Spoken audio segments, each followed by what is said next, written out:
Kami lanjutkan kembali dialog seputar peran Telkomsat dalam ekosistem bisnis satelit Indonesia bersama dengan Direktur Utama Telkomsat, Bapak Lukman Hakim Abederov. Pak Lukman, kita lanjutkan kembali dialognya, Pak. Oke, makasih. Terkait dengan kinerja dari Telkomsat ya, Pak. Untuk di sepanjang tahun 2022 ini apakah sudah sesuai harapan dan untuk di 2023 nanti apa nih Pak target dari Telkomsat? Oke, terima kasih. Jadi di sepanjang tahun 2022 ini alhamdulillah kita bisa membukukan kinerja yang menurut saya cukup baik karena kita bisa berada di atas rata-rata industri. Secara bisnis satelit, beberapa lembaga mengatakan bahwa pertumbuhan dari tahun ke tahun itu angkanya di sekitar 6,8 sampai 7%. Dan Telkomsat mampu tumbuh di atas itu.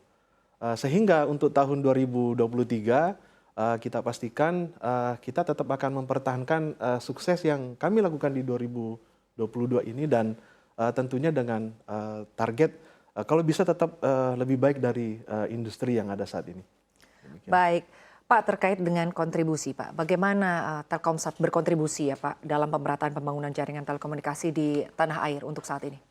Oke, jadi mungkin untuk kontribusi dapat kami sampaikan beberapa hal. Jadi yang pertama dari sisi inovasi teknologi, kita tahu bahwa saat ini marak orang-orang melakukan pendekatan untuk mengejar efisiensi, kemudian mengejar sesuatu yang diharapkan sempurna di dalam prosesnya dengan menggunakan teknologi IoT. Dengan teknologi IoT, pertanian, kemudian perkebunan dan sebagainya akan semakin bagus dan kita akan punya produksi yang bisa di-manage. Saya pikir kami juga tertarik untuk menjadi bagian dari itu dalam hal penyediaan connectivity-nya, termasuk juga mungkin nanti memberikan solusi-solusi yang relevan. Karena bagaimanapun tentunya di area perkebunan kan operator selain satelit tentu akan berpikir berkali-kali untuk bangun jaringan di sana karena usernya mungkin hanya perkebunan gitu ya, dan itu akan menjadi bagian dari kontribusi kami. Lebih jauh lagi seperti yang saya address di depan tadi bahwa hari ini kita baru melayani sekitar 27.000 spot ataupun lokasi yang sebetulnya potensinya ada sekitar 83.000 lebih gitu ya. Dan ini tentunya akan menjadi bagian dari programnya Telkomsat untuk memastikan bahwa program-program yang akan kita canangkan nanti akan mengadres tidak hanya area 3T, ya, terluar, terdepan, dan seterusnya, tapi juga terhadap seluruh provinsi yang mungkin hari ini belum bisa mendapatkan pemerataan akses digital. Jadi mungkin itu dua hal yang menurut saya penting untuk kami canangkan di tahun-tahun yang akan datang. Baik Pak, selain daripada rencana pembangunan dan juga peluncuran satelit HTS ya Pak ya, apa yang disiapkan Telkomsat dalam mempercepat pembangunan infrastruktur digital di tanah air? Jadi dalam hal itu kita sebetulnya akan melakukan beberapa strategi, tapi pendekatan yang kami lakukan sebagai strategi utama adalah build, borrow, and buy gitu ya. Dengan build itu artinya build strategi ini kita pilih ketika Telkomsat melihat bahwa kita punya kapabilitas yang cukup untuk melakukan pembangunan layanan secara mandiri dengan menggunakan kapabilitas internal yang dimiliki oleh Telkomsat, termasuk dari sisi talent gitu ya. Talent satelit di negeri ini tidak cukup banyak gitu ya, dan saya pikir Telkomsat adalah salah satu source dari talent yang menurut saya akan menjadi bagian penting dari perubahan di dunia satelit nantinya di tanah air.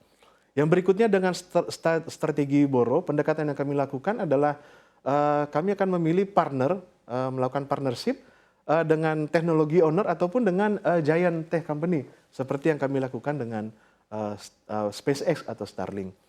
Dan berikutnya yang terakhir mungkin kita juga akan melakukan strategi yang kita sebut sebagai buy.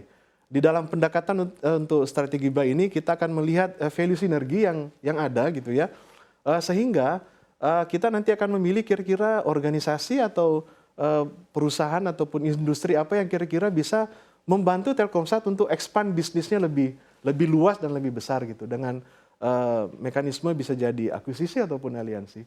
Dan saya pikir ketiga grand skenario ini mungkin akan menjadi mewarnai banyak hal nanti di perjalanan Telkomsat ke depan. Baik Pak, lalu tadi kan Bapak sudah menyampaikan bahwa strateginya adalah dengan build, borrow, dan juga buy. Selanjutnya Pak, mengenai program, apa saja yang sudah disiapkan atau dilakukan Telkomsat dalam membantu pemerataan pembangunan jaringan telekomunikasi Pak di tanah air? Oke, terkait dengan program tentu kita tidak boleh melupakan sukses yang sudah kami raih saat ini di tahun 2022. Yaitu kita sukses menjadi penyedia layanan backhaul untuk banyak mobile operator, termasuk juga menjadi bagian dari teman-teman di Bakti untuk melayani masyarakat. Dan kita juga sukses mendeliver layanan untuk banyak enterprise di Indonesia yang ingin mengekspand kapabilitas mereka dan termasuk hingga ke area pelosok. Sebagai catatan mungkin untuk broadband karena harganya yang mahal mungkin ini akan menjadi challenge kami di mana di tahun depan.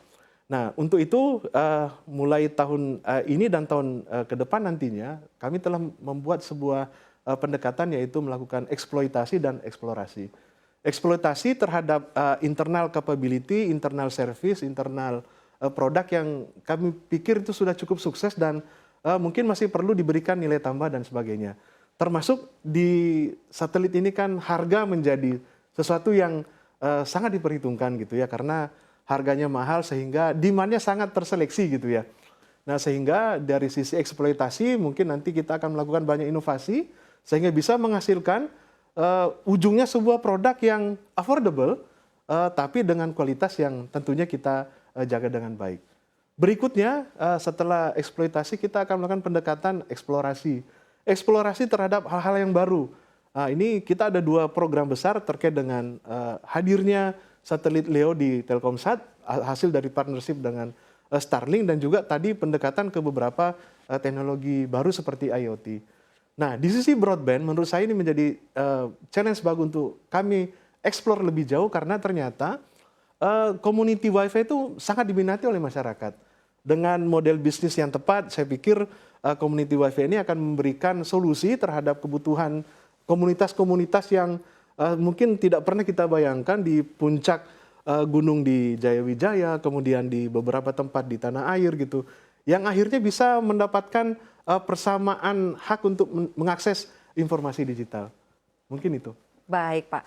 Lalu Pak terkait dengan outlook 2023 ya Pak khususnya industri telekomunikasi di tanah air. Menurut Bapak akan seperti apa? Menurut saya industri telekomunikasi di Indonesia di 2023 masih akan sangat bagus gitu ya. Beberapa lembaga survei menyampaikan bahwa tadi layanan connectivity tetap akan tumbuh sekitar 4%, kemudian layanan TIK akan tumbuh sekitar 11%, dan layanan digital tumbuh sekitar 15%. Melihat hasil tersebut, menurut saya proyeksi tersebut, menurut saya teknologi telco ataupun industri telco akan tetap bisa memberikan kontribusi yang baik dan ditunjang oleh tentunya kita harapkan pemerintah terus memberikan dukungannya gitu kepada industri ini karena bagaimanapun setiap upaya yang kami lakukan sebetulnya menjadi bagian penting dari pemerintah untuk tadi seperti yang disampaikan oleh Pak Luhut ya. Bagaimana kita bisa maju, kemudian industri telco, bagian di dalamnya juga bisa berdaulat di tanah air. Baik, semoga industri telekomunikasi tetap dapat berkontribusi dan juga tumbuh positif ya Pak di tahun 2023. Terima kasih Direktur Utama Telkomsat Bapak Lukman Hakim Abderauf sudah berbagi insight-nya dan juga berdiskusi bersama kami. Salam sehat dan sukses selalu untuk Anda Pak. Terima kasih.